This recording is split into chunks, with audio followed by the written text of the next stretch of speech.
महीनों से पूरा प्रदेश जल रहा है, घरों में आग लगाई जा रही है और हमारे प्रधानमंत्री जी ने 77 दिन के लिए कोई बयान ही नहीं दिया इस पे। वहां पे एक्शन लेना छोड़िए, एक लफ्ज नहीं कहा। तो मजबूरी में कल एक बयान दिया उन्होंने, एक वाक्य बोला और उस वाक्य में भी राजनीति घोल दी।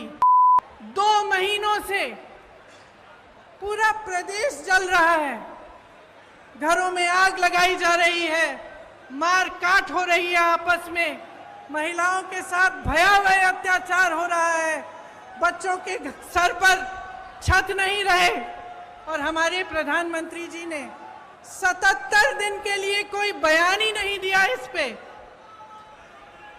वहां पे एक्शन लेना छोड़िए, एक लफ्ज नहीं कहा। कल मजबूरी में, क्योंकि एक इतना भयावह वीडियो वायरल हुआ कि वो फिर चुप नहीं रह पाए, तो मजबूरी में कल एक बयान दिया उन्होंने, एक वाक्य बोला और उस वाक्य में भी राजनीति घोल दी। उस वाक्य में भी उन्होंने उन प्रदेशों का नाम ले लिया जिसमें विपक्ष की सरकार है। कि एक ऐसी सरकार क्यों है आज हमारे देश में जिसने पूरी की पूरी देश की संपत्ति 1 या 2 बड़े बड़े बिजनेस वालों को बेच दी,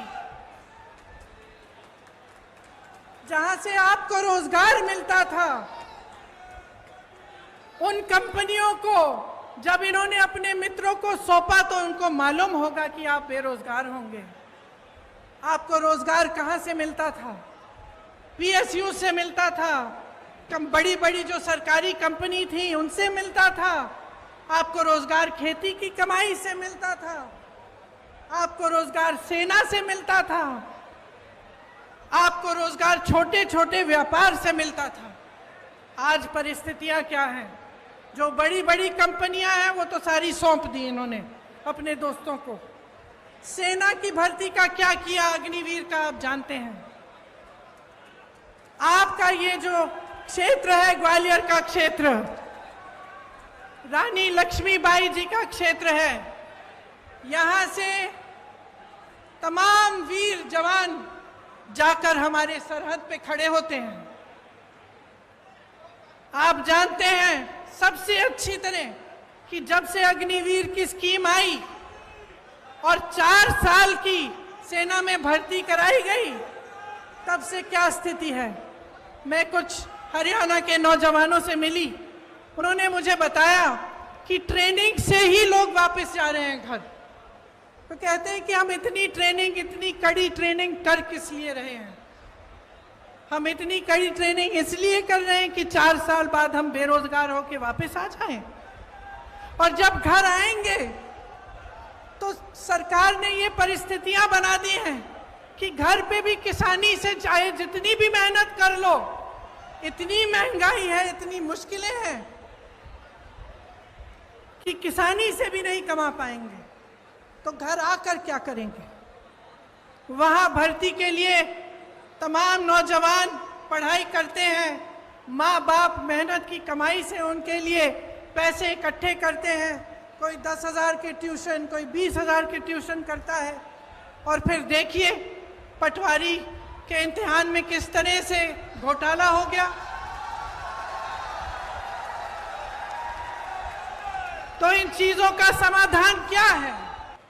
सबसे बड़ा मुद्दा आज महंगाई है, और मैं सिर्फ सब्जी, फल, आटा, गेहूं, इस सब की मैं महंगाई नहीं कह रही हूं।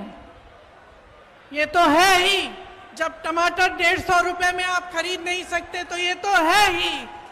लेकिन इस महंगाई से किस तरह आपकी कमर तोड़ी जा रही है उसकी बात कर रही हूँ। मैं वो बात कर रही हूँ कि जब घर में इतनी बारिश हो रही है, आजकल छत से कुछ पानी गिर रहा है, आपको मरम्मत करवानी है, वो मरम्मत महंगी हो गई है। आपको किसी के घर जाना है, कुछ ले जाना है उनके लिए, वो खरीदना मुश्किल हो गया है।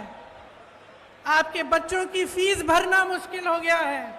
इतनी बारिश में जो बच्चे स्कूल पाठशाला तक जा रहे हैं, उनके लिए छाता खरीदना मुश्किल हो गया है।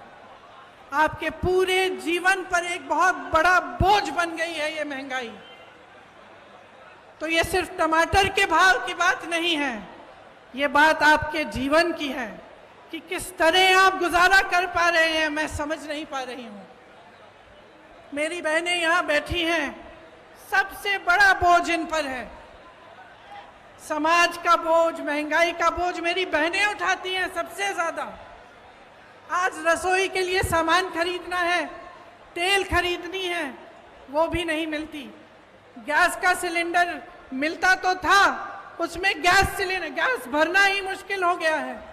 आज आपको खरीदने जाना है तो 1000 रुपए से कम नहीं मिल रहा। बच्चों की परवरिश कैसे होगी? सुबह उठ के आप अगले दिन का सामना कैसे करते हैं? कोई बीमार पड़ जाता है तो घबराहट उनकी भी होती है और इस बात की भी होती है कि मैं दवाई कहाँ से खरीद के लाऊं। घर पे बीमार पड़ा है लेकिन दुकान जाकर इतनी महंगाई है कि दवाई ही नहीं मिलेगी, मैं क्या करूं? आज ये है आपकी परिस्थितियां। तो इस बीच मुझे उचित नहीं लगता कि यहां आकर मैं फिजूल की बातें करूं, मैं दूसरों की बार बार आलोचना करती रहूं। मुझे ये उचित लगता है कि हर चुनाव में, हर प्रदेश में, हर गांव में, हर मोहल्ले में जब कोई नेता जाता है तो उसे जनता के मुद्दों पर बात करना पड़ेगा।